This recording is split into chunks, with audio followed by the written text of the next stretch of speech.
David plays X89 here, and it's been a while, guys. Haven't done an unboxing in a long time, and today we just got in the GameSir 8K Aim Labs edition, and we're going to unbox it and eventually review it and compare it with the PlayStation Sport PS5. So nice out. So let's get this unboxing going. And we're going to do a tailgate unboxing Alabama style. And Alabama man gonna love that shit right now. We're gonna unbox this thing right now. Alright, go away Alabama man. And let's see what we got here. Kind of windy, blowing everything away. So I guess these are the D-pad buttons. And this looks like a stand. And you get all this for like $70. Aim labs. We're just blowing everything away right now. So you get that, and you get the controller. So let's take these off and the controller aside. See what else you get. This looks like the dongle, and you get a braided USB-C cable. And you get some thumb grips here.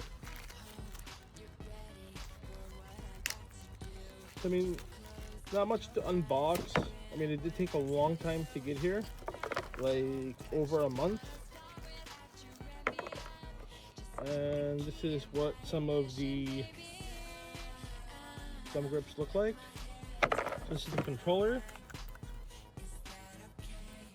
Well, this thing is, I mean, it feels pretty good. The grip is pretty good. I mean, I can't hear the mouse clicks. Let's see if this is the mouse clicks here. Not sure what these two buttons are, but the mouse clicks feels good. I like the way the triggers feel. Controller feels good. Just the face buttons aren't clicking enough. This is the back of the controller. Sorry for my bad camera angles. I mean, these two buttons feel good. I mean, I was kind of worried about an Xbox controller because I don't like where the left stick is, and it doesn't feel too bad. I mean, I don't like Xbox style controllers, but I think I may be able to get used to this.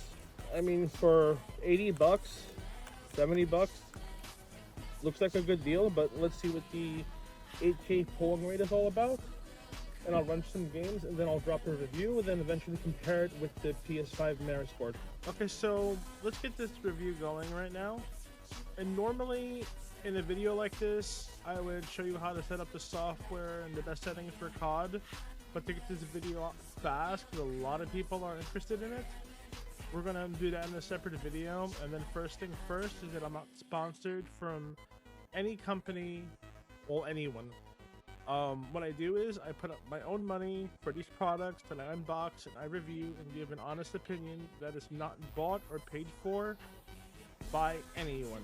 So I'm always going to be telling the truth. Even if I get a sponsorship deal from a company, I will still tell the truth, even if I lose the sponsor. So with that being said, you're getting 100% honesty here.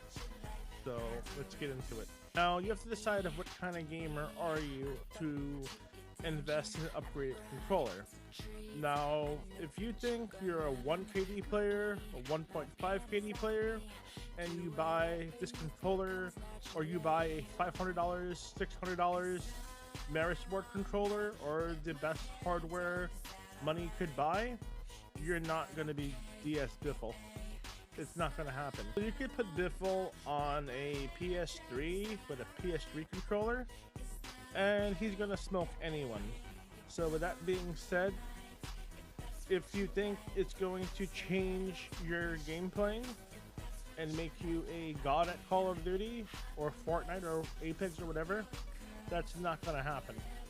You can put Smoke Menace on DS Biffle's setup on LAN, and he's still going to be Smoke Menace. He's still going to drop 4 kills and get hard stuck flat. And so let's talk about the quality of the controller. Let's compare it to the DualSense Edge, which I believe sells for $199, and the Scuf Envision Pro V2, which is like $179.99, I believe.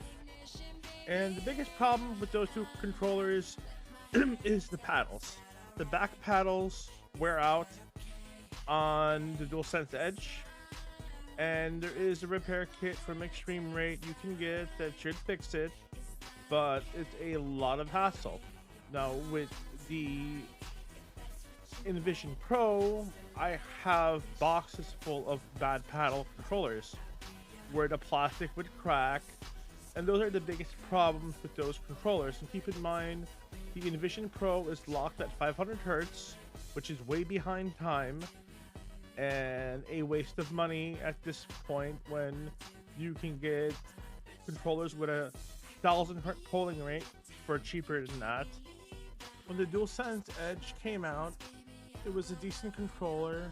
Compared to everything else on the market, it's currently obsolete unless you upgrade it. For $199, you should get more.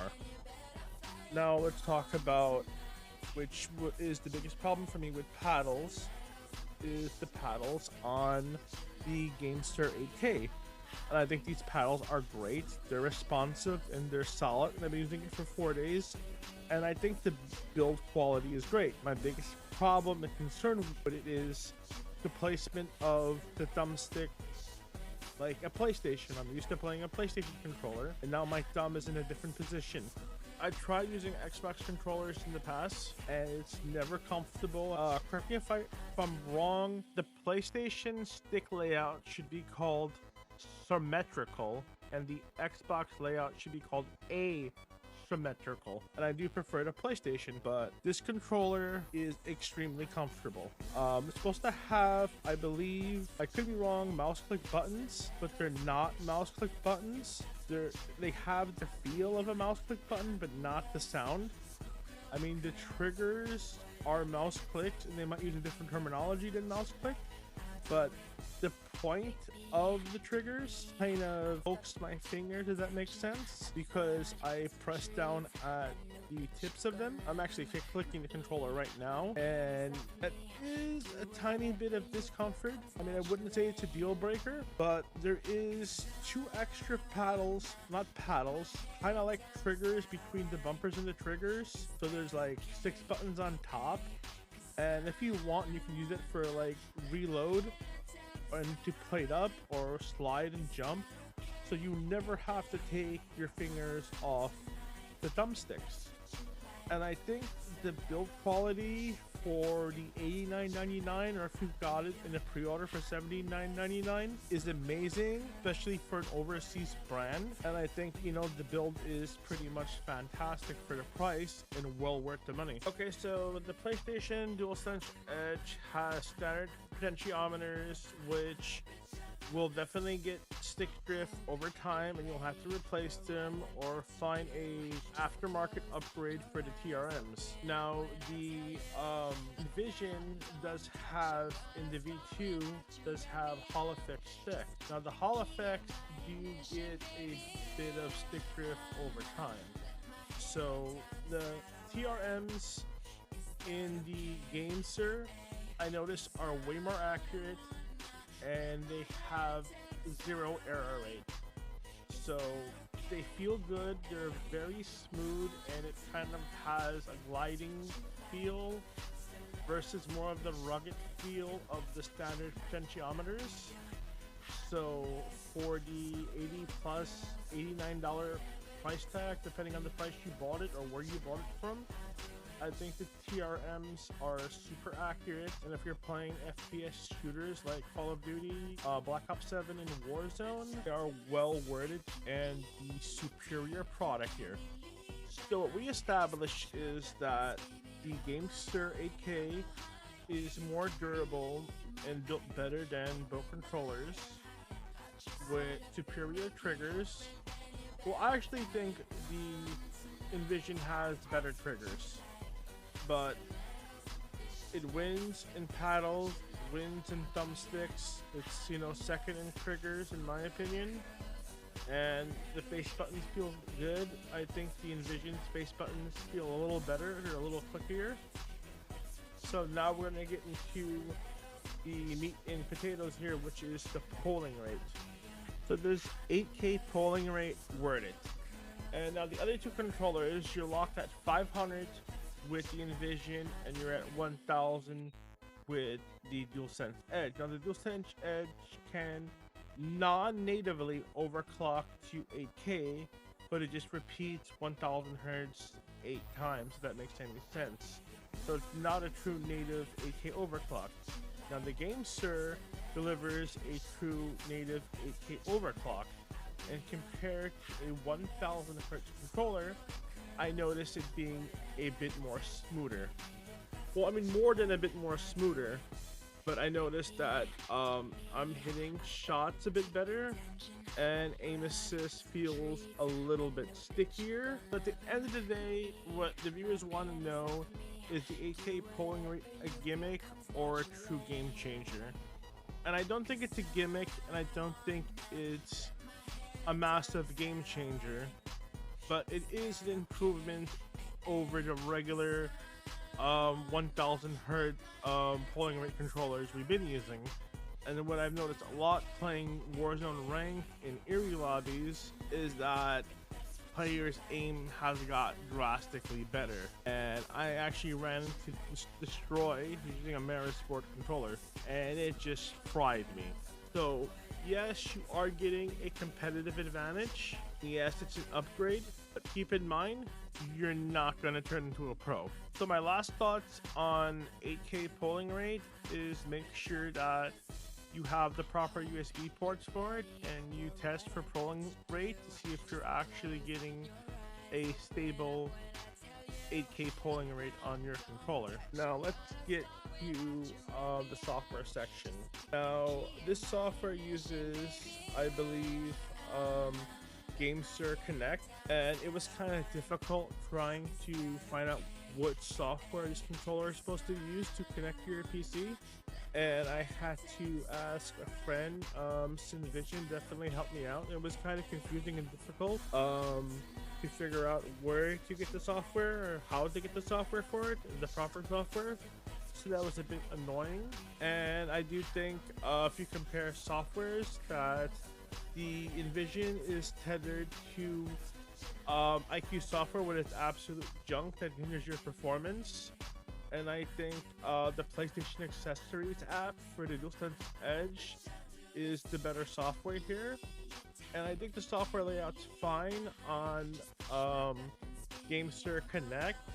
It could be better, and it does suffer from connectivity issues, which I've been having, you know, some problems with here and there.